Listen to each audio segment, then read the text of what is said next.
సిటీల్లో జనాభా రోజురోజుకు పెరిగిపోతుంది. అదే స్థాయిలో వాటర్ పొల్యూషన్ కూడా ఎక్కువవుతుంది. దీనికి సంబంధించి తాగే నీటిలో యాంటీబయాటిక్స్ మందుల సామర్థ్యాన్ని తట్టుకుని నిలబడేటువంటి బ్యాక్టీరియా కూడా వృద్ధి చెందుతుందని పలు రకాల అధ్యయనాలు చెప్తున్నాయి. దీనికి సంబంధించి ఇండియన్ జర్నల్ ఆఫ్ మెడికల్ రీసెర్చ్లో ఒక పేపర్ను కూడా పబ్లిష్ చేశారు. ప్రొఫెసర్ జయశంకర్ అగ్రికల్చర్ యూనివర్సిటీకి చెందినటువంటి ప్రిన్సిపల్ సైంటిస్ట్ అపర్ణ గారు. ఒకసారి మేడంతో మాట్లాడదాం. అసలు ఎందుకు ఈ వాటర్ పొల్యూషన్ అవుతుంది, దీన్ని ఎట్లా మనం అరికట్టవచ్చు తెలుసుకుందాం.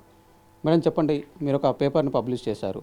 సో అంటే మనం జనరల్గా వాయు కాలుష్యాన్ని గురించి వింటూ ఉంటాం, దానికి సంబంధించిన అలర్ట్స్ కూడా జారీ అవుతూ ఉంటాయి. సో ఏంటి మీరు ఎందుకు ఈ వాటర్ పొల్యూషన్ అవుతుందని మీరు ఒక పేపర్ను పబ్లిష్ చేశారు? ఎన్ని రకాలుగా యాక్చువల్గా ఈ వాటర్ అనేది పొల్యూషన్ అవుతుంది? అయితే నేను పబ్లిష్ చేసిన పేపర్ ఏంటి అంటే silent risk of urban water. అంటే మనకి సిటీస్లో అర్బన్ వాటర్ అనేది మనము క్వాలిటీ ఎంత ఇంపార్టెంట్ అనే దాని గురించి ఒక పేపర్ పబ్లిష్ చేశామండి. సో మీకు ఇన్ఫర్మేషన్ తెలిసినట్టుగా మనకి అర్బనైజేషన్ అనేది ఇండియాలో చాలా ఎక్కువగా పెరుగుతుంది. ఆల్రెడీ 30 to 40% పాపులేషన్ జనాభా మనకి సిటీస్లోనే ఉంటున్నారు. అయితే ఈ డేటా కానీ చూస్తే 2050 కల్లా 50% ఆఫ్ పాపులేషన్ మనకి సిటీస్లోనే ఉంటారు అని ఒక అంచనా. సో ఈ సిటీస్లో ఏంటంటే మనకి చాలా ఇన్ఫ్రాస్ట్రక్చర్ కావాలి. అందులో మనకు మోస్ట్ ఇంపార్టెంట్ ఇన్ఫ్రాస్ట్రక్చర్ ఏంటంటే వాటర్. సో వాటర్ అనేది జనాభా పెరుగుదలకి ఎంత పెరుగుతూ ఉంటుందో అలాగే వాటర్ ఇంపార్టెన్స్, వాటర్ క్వాలిటీ కూడా మనం మెయింటైన్ చేయడం అనేది చాలా ఇంపార్టెంట్. అయితే మనకి ఇప్పుడు వాటర్ అనేది ఏంటంటే డిఫరెంట్ సోర్సెస్ నుంచి వస్తాయి. మనకి రివర్ ఉంటుంది, గ్రౌండ్ వాటర్ ఉంటుంది, దెన్ లేక్స్, పాండ్స్ ఇట్లాంటివన్నీ ఉంటాయి. అయితే మనకి వాటర్ బాడీస్ అనేది సిటీ పెరుగుతున్న కొద్దీ వాటర్ బాడీస్ అనేది తగ్గిపోవడం జరుగుతుంది. అది మీరు స్టాటిస్టిక్స్లో కూడా చూస్తున్నారు. మన మ్యాప్స్ కానీ చూస్తున్నట్టయితే వాటర్ బాడీస్ అనేది తగ్గిపోతూ ఉంది. సో మనకి మిగులుతున్నది రివర్, గ్రౌండ్ వాటర్, ఇలాంటి వాటర్ సోర్సెస్ మాత్రమే ఎక్కువగా మనకి ఉన్నాయి. సిటీస్కి ఇండియాలో ఉన్న టాప్ టైర్ సిటీస్ కానీ, టైర్ 2 సిటీస్ కానీ, టైర్ 3 సిటీస్కి అన్నిటికీ కూడా మేజర్గా ఇవే వాటర్ సోర్సెస్ ఉన్నాయి. అయితే ఈ వాటర్ క్వాలిటీ అనేది చాలా చాలా ఇంపార్టెంట్. అయితే వాటర్ కానీ మీరు ఫస్ట్ చూసుకున్నట్టయితే ఈ వాటర్ మనకి చాలా క్వాలిటీ చాలా బాగా ఉండాలి. అయితే వాటర్లో క్వాలిటీ పాడవడానికి రీజన్స్ అని అనుకుంటే కానీ చూస్తే మనము ఇప్పుడు ఇండస్ట్రియల్ ఎఫ్లూయెంట్స్ ఉంటాయి. మనకి సిటీకి చుట్టుపక్కల కానీ సిటీ లోపల కానీ ఏమైనా కంపెనీస్, ఇండస్ట్రీస్ వాటర్ ఎక్సెస్గా వాడి ఆ వాటర్ని మళ్ళీ గ్రౌండ్ వాటర్లోకి కలిపేసే విధమైన ఎఫ్లూయెంట్స్ అట్లాంటివి ఏమన్నా ఉంటే వాటిని సరిగ్గా ట్రీట్ చేయకపోవడం వల్ల ఒక కారణం ఉంటుంది. పొల్యూటెంట్స్, గ్రౌండ్ వాటర్ పొల్యూషన్ అయ్యే సమస్యలు ఉంటాయి. ఇవి కాకుండా ల్యాండ్ ఫిల్స్, డంప్స్ ఇవన్నీ సరిగ్గా చేయకపోవడం వల్ల కూడా అందులో ఏంటంటే హెవీ మెటల్స్, టాక్సిక్ కెమికల్స్ ఇట్లాంటివన్నీ ఉంటాయి. వాటి వల్ల కూడా గ్రౌండ్ వాటర్ కంటామినేట్ అయ్యే అవకాశం ఉంటుంది. అవన్నీ ఏంటంటే వాటర్లోకి సీపేజ్ అనేది జరుగుతూ ఉంటుంది. ఇవి కాకుండా ఏంటంటే మనకి ఈ మధ్య కాలంలో సిటీస్లో కాకపోయినా సిటీస్ దరిదాపుల్లో మనకి ఏంటంటే ఈ అక్వాకల్చర్ ఇవన్నీ కూడా చాలా ఎక్కువగా ఉన్నాయి. సో ఈ అక్వాకల్చర్, ఫిషరీస్ వీటిలో ఏంటంటే indiscriminate use of anti microbials, antibiotics అవన్నీ కూడా వాడుతూ ఉంటారు. సో వాటి చుట్టుపక్కల ఉన్న గ్రౌండ్ వాటర్ అంతా కూడా కంటామినేట్ అవుతూ ఉంటుంది. ఇవి కాకుండా ఏంటంటే మనకి హాస్పిటల్స్ ఉంటాయి, సిటీస్, టౌన్షిప్స్ అవి ఉంటున్నాయి. సో మనకి ఇప్పుడు ఒక టౌన్షిప్లో human waste, faecal waste, urine ఇట్లాంటివన్నీ కూడా అవి అన్నీ ఫైనలీ మనకి సూవేజ్ నుంచి గ్రౌండ్లోకే వెళ్తూ ఉంటుంది. So hospital waste, human waste, మనకి అర్బన్ రెగ్యులర్ యూసేజ్ వల్ల మనం వాడే వాటర్ వేస్ట్, ఇవి అన్నీ కూడా గ్రౌండ్లోకే అల్టిమేట్గా వెళ్ళడం వల్ల మనకి ఏంటంటే గ్రౌండ్ వాటర్ అనేది కంటామినేట్ అవుతూ ఉంటుంది.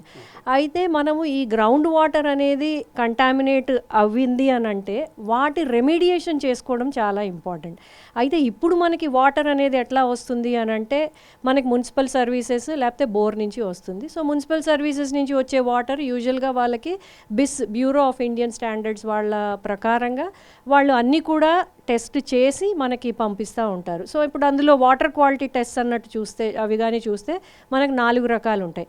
ఒకటి మైక్రోబియల్ క్వాలిటీ టెస్ట్ అంటారు. మైక్రోబియల్ అంటే ఇప్పుడు faecal contamination, urine contamination, E coli, bacteria, coliforms ఇట్లా రకరకాల మైక్రో ఆర్గానిజమ్స్, బ్యాక్టీరియా ఇవి ఉంటే వాటిని మనకి BIS వాళ్ళు ఏమంటారంటే అవి ఉండకూడదు అని అంటారు. సో అవి ఉండకుండా ఉన్నది అని అంటే వాటర్ క్వాలిటీ బాగున్నట్టు. అది ఒక type of water quality indexing.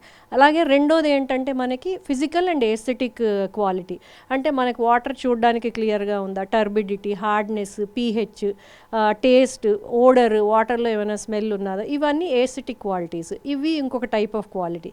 ఇవి కాకుండా కెమికల్ క్వాలిటీ అనేది ఉంటుంది. ఇక్కడ ఏంటంటే మనకి heavy metals, fluorides, nitrides, cadmium, chromium, arsenic, ఇట్లాంటి హెవీ మెటల్స్, ఇవి ఒక టైప్ ఆఫ్ క్వాలిటీ ఉంటుంది. నాలుగోది ఈ మధ్య కాలంలో మనకేంటంటే ఇప్పుడు చాలా లైక్ పీజీఐ చండీగఢ్ కానీ మన దగ్గర గ్యాంజెస్ మీద జరిగిన స్టడీస్ కానీ లాస్ట్ 4-5 ఇయర్స్లో చాలా రీసెర్చ్ వర్క్ జరుగుతూ ఉంది.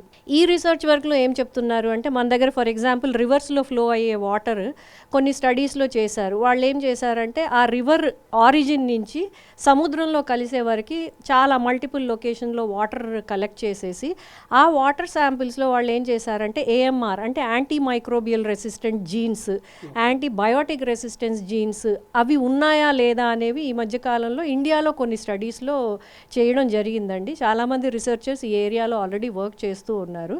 అయితే ఆ స్టడీస్లో ఏం తెలిసింది అంటే ఆ రివర్ మొత్తం ఎన్నో కిలోమీటర్స్ ప్రవహిస్తూ ఉంటుంది. సిటీస్లో ప్రవహిస్తున్న ఏరియాలో ఈ ఏఎంఆర్ కంటెంట్ అనేది చాలా ఎక్కువగా ఉన్నది అనేది ఆ జర్నల్ స్టడీస్లో చెప్పారు. అంటే ఏంటి అని అంటే ఆ వాటర్ తాగడంతో ఏంటంటే మనం కొన్ని anti microbial resistant gene organisms అట్లాంటివి ఏమైనా, అది ఏంటి అంటే ట్రీట్మెంట్ చేయకుండా తీసుకుంటే అట్లాంటివి కన్జ్యూమ్ చేసే అవకాశం ఉంటుంది. సో వాటర్ క్వాలిటీని ఏఎంఆర్కి కూడా చెక్ చేయాలి అనేది ఈ మధ్య లాస్ట్ 4-5 ఇయర్స్లో విశ్లేషిస్తున్న చాలా important domain. Medical research faculty వాళ్ళు, మామూలు ఎన్వైరన్మెంటల్ రీసెర్చ్ వాళ్ళు కూడా చేస్తూ ఉన్నారు. సో ఇలా 4 రకాల వాటర్ క్వాలిటీ ఉంది. అయితే ఇప్పుడు మైక్రోబియల్ కంటామినేషన్ మనము క్వాలిటీ కానీ చూసుకున్నట్టయితే వాటి వల్ల మనకి కొలెరా, టైఫాయిడ్, కొన్ని ఇన్ఫెక్షియస్ డిజీజెస్ లాంటివి వస్తాయి. నెక్స్ట్ కెమికల్ కంటామినేషన్ అని అన్నాం. కెమికల్ కంటామినేషన్ కానీ ఉండాల్సిన లెవెల్ కన్నా ఎక్కువగా ఉంటే మనము ఈరోజు రేపు వారము నెలలో సంవత్సరం వరకు ఏం అవ్వదు. బట్ లాంగ్ టర్మ్ ఎక్స్పోజర్ వల్ల ఏంటంటే మనకి కార్డియోవాస్కులర్ రిస్క్ ఫ్యాక్టర్స్, చిన్నపిల్లల్లో developmental growths, cancers, renal problems, kidney failures, ఇట్లాంటివన్నీ కూడా జరిగే అవకాశం ఉంటుంది. అది కూడా లాంగ్ టర్మ్ ఎక్స్పోజర్ తోటి. అయితే ఇంకో క్వాలిటీ నేను మీకు చెప్పినట్టుగా ఫిజికల్ అండ్ ఎస్థెటిక్ అపీల్. అది ఏంటి అంటే మనం తాగడానికి టేస్ట్ బాగోకపోవడం ఇట్లాంటివన్నీ ఉంటాయి. అది యూజువల్గా ట్రీట్మెంట్ చేస్తే అయిపోతూ ఉంటాయి. అయితే ఈ ఏఎంఆర్ అనేది మాత్రం చాలా ఇంపార్టెంట్ అండ్ లేటెస్ట్ డొమైన్. మనకి ఇప్పుడు ట్రీట్మెంట్ మెజర్స్ ఎట్లా ఉండాలి అని అంటే వాటర్ క్వాలిటీ ఇండెక్సింగ్లో ఈ యాంటీ మైక్రోబియల్ రెసిస్టెన్స్ అనేది మనకి గవర్నమెంట్ ఆఫ్ ఇండియా ఒక ఫ్రేమ్వర్క్ తయారు చేసింది. బట్ అవి కూడా కంప్లీట్గా మినిమైజ్ చేసే మనకి ఆ వాటర్ ఇవ్వాలి అనేది నేను చెప్తున్న అంశం అండి. అయితే ఇప్పుడు మనకి ఏంటంటే మీరు స్టార్టింగ్లో చెప్పినట్టుగా ఎయిర్ పొల్యూషన్ అని అన్నారు.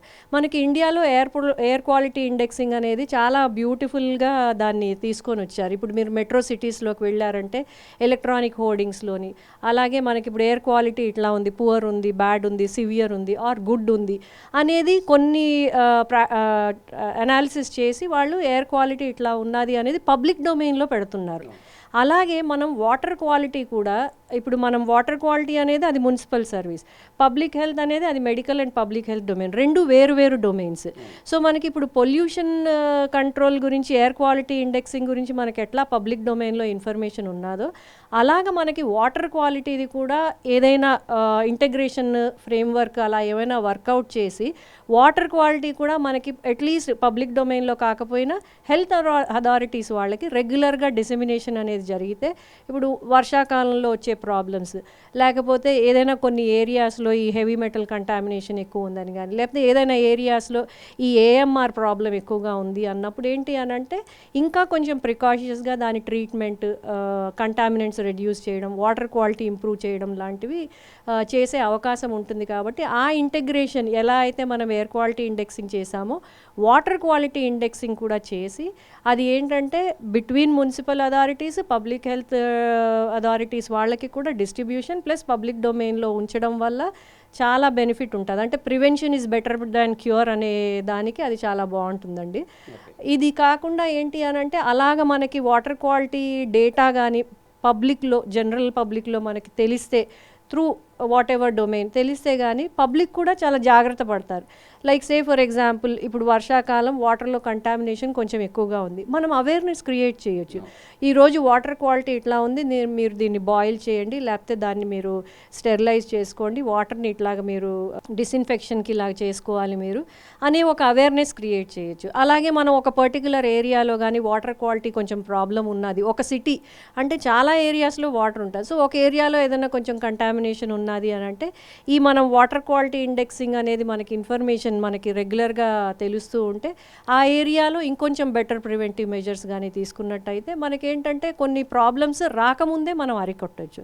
సో ఆ రీజన్ కోసం ఏంటి అని అంటే వాటర్ క్వాలిటీ ఇండెక్సింగ్ అనేది చాలా చాలా ఇంపార్టెంట్. ప్రస్తుత పరిస్థితుల్లో ప్రస్తుతం ఉన్న కంటామినేషన్ సోర్సెస్ ఇవి ఎక్కువైపోవడం వల్ల కూడా మనం వాటర్ క్వాలిటీ మీద ఇంకొంచెం ఎక్కువగా ఫోకస్ చెయ్యాలి. అన్ని డిపార్ట్మెంట్స్ ఇంటగ్రేట్ అవ్వాలి.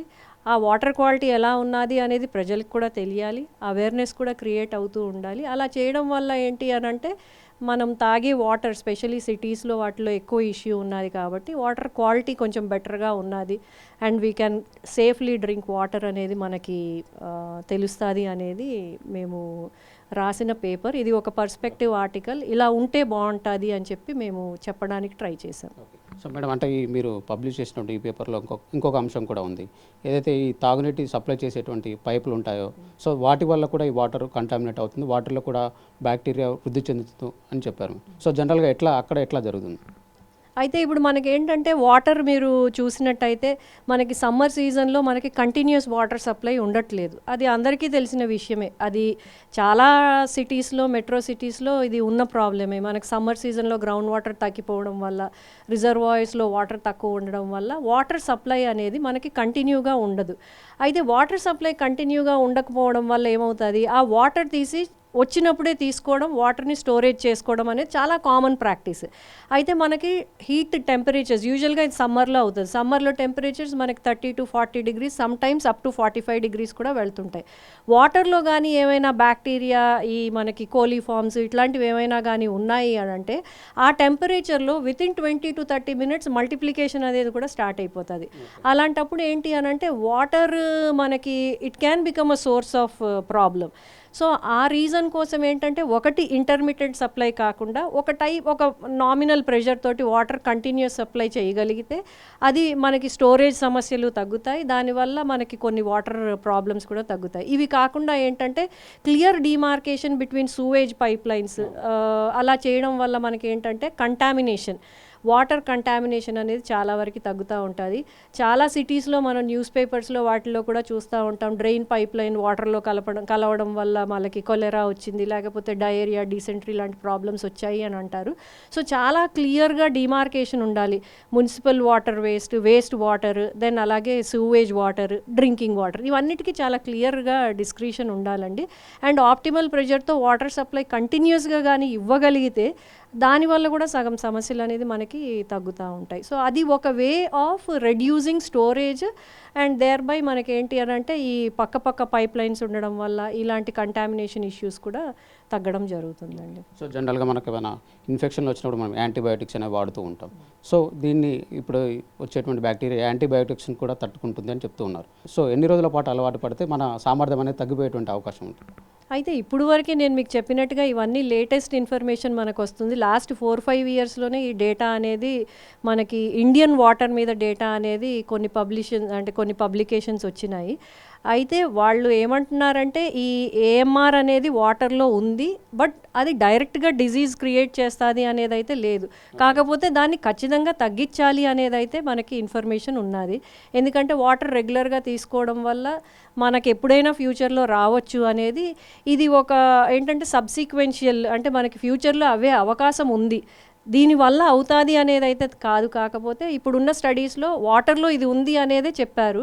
అయితే ఎన్ని రోజుల్లో మీకు యాంటీబయాటిక్ రెసిస్టెన్స్ డెవలప్ అవుతుంది అనేది ఏమీ వివరంగా చెప్పలేదు. రెండోది ఏంటంటే యాంటీబయాటిక్ రెసిస్టెన్స్ అనేది ఓన్లీ వాటర్ వల్ల రాదు, దానికి వేరే వేరే కారణాలు ఉన్నాయి.